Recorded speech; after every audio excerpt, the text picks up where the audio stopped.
এই পৃথিবীতে কেউ জায়গা তৈরি করে দেয় না ভাই, জায়গা তৈরি করে নিতে হয়। কেউ আপনার জন্য এতটুকু জায়গা এতটুকু স্পেস ছাড়বে না। আপনার পজিশন আপনাকে তৈরি করে নিতে হবে। কিন্তু কিভাবে? আজকের এই ভিডিওতে এমন কিছু জীবনমুখী বিষয় নিয়ে আলোচনা করব যেটা আপনাকে আরো বেশি এনরিচ করবে, আপনার মান বৃদ্ধি করবে, যেটা আপনাকে দামি বানাবে। পৃথিবীতে টিকে থাকতে হলে নিজেকে দামি করতে হবে, নিজেকে সস্তা করা যাবে না। এই পৃথিবীটা অনেকটা বাজারের মতো। হ্যাঁ, ঠিকই শুনেছেন, অনেকটা বাজারের মতো। আমরা সবাই প্রোডাক্ট। এখানে আমরা সবাই প্রোডাক্ট। আমরা একজন আরেকজনের কাছে প্রোডাক্ট। বাজারে যে জিনিসটা সস্তা, দেখবেন এটার কোনো ভ্যালু নেই। লোকজন বলে আরে সস্তার তো বারো অবস্থা। সস্তা জিনিসের উপর লোকজন ট্রাস্ট কম করে, লোকজন ভরসা পায় না। আর যেটা অনেক দামি, ওইটা খারাপ হলেও একটু বেশি দাম দিয়ে লোকজন কেনার চেষ্টা করে। হ্যাঁ, লোকজন ভাবে এটা তো অনেক দাম, এটা ভালোই হবে, এটাকে বিশ্বাস করে মানুষ দ্রুত। তাই নিজেকে সস্তা করবেন না, নিজেকে দামিভাবে তৈরি করুন, নিজেকে এনরিচ করুন, নিজেকে ইমপ্রুভ করুন। আজকের ভিডিওতে এমন কিছু টিপস নিয়ে কথা বলবো যেগুলো ইমপ্রুভ করলে, যেগুলো মেনে চললে আপনার অবস্থান সমাজে তৈরি হবে, বা আপনার সম্মান, লোকজন আপনাকে সম্মান করতে বাধ্য হবে। ঠিক আছে, এই বিষয়গুলো নিয়ে আজকের ভিডিও। নাম্বার 1, নিজেকে কখনো সহজলভ্য করা যাবে না। নিজেকে কখনো সহজলভ্য করবেন না ভাই। এটা সমস্যাটা কোথায় দেখুন, একটু ভেবে দেখুন। আপনার একটা বন্ধু আপনাকে একটা টেক্সট করলো বা একটা ফোন কল করলো, করে বলছে যে তার একটু সাহায্য লাগবে। আপনি একদিন করলেন সাহায্য, 2 দিন করলেন, 3 দিন, 4 দিন, 5 দিন, 10 দিন করলেন আপনি সাহায্য। কিন্তু কন্টিনিউয়াসলি যদি আপনি একটা মানুষকে সাহায্য করেন, ওই লোকটা আপনার গুরুত্ব বুঝবে না। সে আপনাকে সহজলভ্য ভাবা শুরু করবে। সে ভাববে আরে তার তো কোনো কাজে নেই হাতে, হ্যাঁ তাকে তো ডাকলেই পাওয়া যায়। লোকটা আপনার থেকে সুবিধা নেওয়ার চেষ্টা করবে। হতে পারে সেটা আপনার বন্ধু, কলিগস, শুভাকাঙ্ক্ষী, যে আপনার থেকে তখন সুবিধা নেবে। সেই জায়গায় আপনার মূল্য কমে যাবে, আপনার ভ্যালু ডিক্রিজ করবে। এখানে আপনার ভ্যালু নষ্ট হবে, আপনার সম্মান কমে যাবে এখানে। কারণ লোকটা তো ভাবতেছে যে আপনার তো কোনো কাজ নেই, আপনাকে তো ডাকলেই পাওয়া যায়, আপনি তো অনেক সহজলভ্য, তাই না? তাই নিজেকে সহজলভ্য করা যাবে না। এই ভুলটা কখনোই করবেন না। নিজেকে সবসময় সহজলভ্য করবেন না। আপনাকে ডাকলে আপনি চলে গেলেন না, ঠিক আছে, আপনার হেল্প করতে হবে, মানুষকে অবশ্যই হেল্প করতে হবে। 1 দিন, 2 দিন, 4 দিন করলেন, কিন্তু সবসময় 24 আওয়ার্স আপনাকে ডাকলে চলে যাচ্ছেন। আপনার হাতে কাজ আছে, এটা ফেলেও আপনি তাকে সাহায্য করতে চলে যাচ্ছেন সব সময়। না ভাই, এটা করা যাবে না। এতে করে আপনার সম্মানটা কমে যায় ওই জায়গায়। নাম্বার 2, না বলতে শেখা। না বলতে শেখা জীবনে অনেক অনেক গুরুত্বপূর্ণ। আপনার একটা জিনিস ভালো লাগতেছে না, কিন্তু আপনার কাছের একটা বন্ধু বলেছে, আপনি আপনার নীতির বিরুদ্ধে গিয়েও সেটা করে দিলেন, হইলো এটা কিছু? আপনার নীতি, আপনার ইথিক্যাল জায়গাটা তাহলে কোথায় থাকলো? সে আপনার দ্বারা অন্যায় কাজ করে নিচ্ছে, আপনার মনের বিরুদ্ধে গিয়েও আপনি সেটা করে দিচ্ছেন। আপনি হ্যাঁ বলে দিচ্ছেন, ঠিক আছে আমি করে দিচ্ছি, শুধুমাত্র এই কারণে যে আপনার বন্ধু মন খারাপ করবে। এটা কি কিছু হইলো? এভাবে তো আপনার সম্মান কমে যাবে, আপনার ভ্যালু কমে যাবে। আপনাকে না বলতে শিখতে হবে, এটা খুব জরুরি।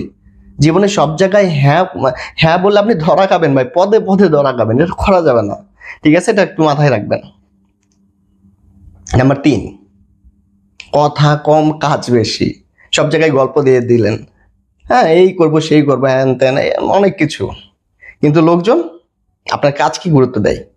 কাজের মূল্যায়ন করে। আপনি অনেক গল্প দিয়ে বেড়ান, কিন্তু আপনার কোনো কাজ নেই। লোকজন বলবে আরে আপনি তো ফ্রড, আপনি তো ভণ্ড। একটা জিনিস মাথায় রাখবেন, মাথায় গেঁথে নেন ভাই, এটা যে গাছের ফল আছে লোকজন তাকে গুরুত্ব দেয়। বৃক্ষ তোমার নাম কি, ফলে পরিচয়। আপনার কাজের মাধ্যমে লোক আপনাকে চিনবে। নিজেকে এমন ভাবে গড়ে তুলবেন, লোকজন যেন আপনাকে হারানোর ভয় করে। লোকজন যেন আপনাকে হারানোর ভয় করে, যে তাকে ছাড়া তো আমার চলবে না। নিজেকে এইভাবে প্রোডাক্টিভ করে তুলুন। নিজের কাজের মাধ্যমে নিজের পরিচয় তৈরি হবে। গল্প দিয়ে সবকিছু হবে না। গল্প দিয়ে আপনি লোকজনের কয়দিন ধরে রাখবেন? গল্প দিয়ে কিছু হয় না ভাই পৃথিবীতে। কাজের মাধ্যমে মানুষ আপনাকে চিনবে। ঠিক আছে না? নিজের কাজের মাধ্যমে নিজেকে চিনাতে হবে। এরপরে বলি আরেকটা বিষয় নিয়ে, সেটা আমরা অনেক সময় যেটা ভুল করি, অন্যের আবেগে নেচে বেড়াই। অন্যের আবেগে নাচার কি আছে? কেউ আপনার প্রশংসা করলো, আপনি তো গলে গেলেন। আরে প্রশংসা অবশ্যই সবার শুনতে ভালো লাগে, কিন্তু আপনাকে কেউ প্রশংসা করছে, আপনি গলে গেলেন, এমন গলে গেলেন যে তার কথা ছাড়া আর কিছু করতে পারেন না, সে যেটা বলতেছে সেটাই করে দিচ্ছেন। সম্ভব না। এটা করলে আপনার ভ্যালু বৃদ্ধি সম্ভব না, আপনার মান উন্নয়ন হবে না। এটা করলে কেউ প্রশংসা করলে আপনি গলে দিলেন, সহজ বাংলায় যদি বলি পাম দিলেই গলে গেলেন, না ভাই, দরকার নেই। আবার বিপরীতভাবে যদি বলি, কেউ আপনার আপনাকে একটু ইনসাল্ট করছে, আপনি তো লাল হয়ে গেছেন, রেগে গেছেন, বা আপনি তো নিজেকে ছোট ভাবা শুরু করেছেন। এইটাও করা যাবে না। নিজের আবেগকে কন্ট্রোল করতে হবে, নিজের আবেগকে অন্যকে ব্যবহার করতে দেওয়া যাবে না। অন্যের আবেগে নিজের আবেগ নষ্ট করা যাবে না। অন্যরা আপনার আবেগকে নিয়ে খেলতেছে, নেভার, এটা করা যাবে না। ঠিক আছে? আরেকটা বিষয় নিয়ে বলি, সেটা হচ্ছে আমরা যেটা ভুল করি, নিজের মান উন্নয়ন করি না। হ্যাঁ, নিজের মান উন্নয়ন কিভাবে করি না? নতুন কোনো দক্ষতা আমাদের মাঝে নেই, নতুন কোনো স্কিল আমাদের নেই। ফলে আমরা কি হয়, আমাদের লোকজন গুরুত্ব দেয় না, এরকম যে সে তো অ্যাজ ইউজুয়াল কাজগুলোই পারে।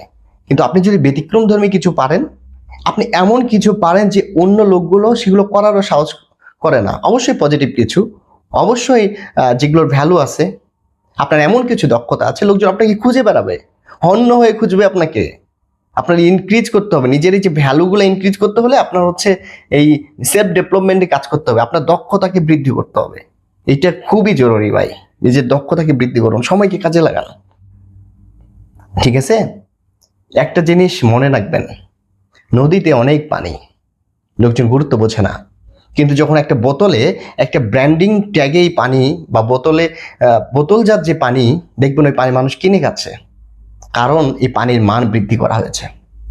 আপনি আপনার মান যত বেশি বৃদ্ধি করবেন, লোকজন আপনাকে হন্য হয়ে খুঁজবে। সর্বশেষে একটা কথা বলে ভিডিও শেষ করব। যেখানে আপনার সম্মান নেই, যেখানে আপনার মর্যাদা নেই, জোর করে ওখানে আদায় করতে যাবেন না, জায়গাটা নীরবে ত্যাগ করুন। আপনার সম্মান যেখানে, সেখানে আপনি নিজেকে নিয়োগ করবেন, সেখানে আপনি আপনার নিজেকে আরো বেশি ইনরিচ করার চেষ্টা করবেন। হ্যাঁ, আপনার সম্মান নাই, অথচ সেখানে আপনি জোর করে আদায় করবেন। সম্মান কি জোর করে আদায় করা যায়? নিজের দক্ষতা বৃদ্ধির মাধ্যমে সম্মান আদায় করতে হয়। আপনি এমন ভাবে নিজেকে তৈরি করবেন, লোকজন আপনাকে খুঁজে বেড়াবে। হ্যাঁ ভাই, খুঁজে বেড়াবে। যার মূল্য আছে তাকে লোকজন খুঁজে বেড়ায়। ওই যে হীরার টুকরোর মূল্য কোথায়? হীরার টুকরো মূল্যটা কোথায়? লোকজন হীরার টুকরোকে খুঁজে বেড়ায়, শত শত মাটির নিচ থেকে তাকে বের করে আনার চেষ্টা করে। আপনি যেখানে লুকিয়ে থাকুন, আপনাকে হীরের মতো মূল্যবান হইতে হবে। লোকজন আপনাকে খুঁজে বের করে নিয়ে আসবে, লোকজন আপনার জন্য অপেক্ষা করবে, ঘন্টার পর ঘন্টা অপেক্ষা করবে। আপনার একটা মতামত, আপনার একটা কমেন্টে লোকজন আপনার জন্য অপেক্ষা করবে। নিজেকে এভাবে তৈরি করুন। সব সময় সহজলভ্য হবেন না, মানুষের বিপদে পাশে দাঁড়াবেন, ঠিক আছে, কিন্তু আপনার এটা বুঝতে হবে কোথায় আমার সম্মান নষ্ট হওয়ার সম্ভাবনা রয়েছে। মানুষকে আমরা অবশ্যই হেল্প করব, মানুষের পাশে দাঁড়াবো, কিন্তু এমন কোনো সিচুয়েশনে যাব না যেখানে আমাদের ইথিক্যাল বা মরাল ইম্প্যাক্ট তৈরি হয়ে যায়। অন্যায় কাজে নিজেকে এমনভাবে ইনভলভ করবেন না শুধুমাত্র অন্যকে খুশি করার জন্য, যাতে করে লোকজন আপনার সম্পর্কে একটা বাজে ধারণা পোষণ করে। ভালো থাকবেন, সুস্থ থাকবেন, নিজের প্রতি যত্নশীল হন। আসসালামু আলাইকুম।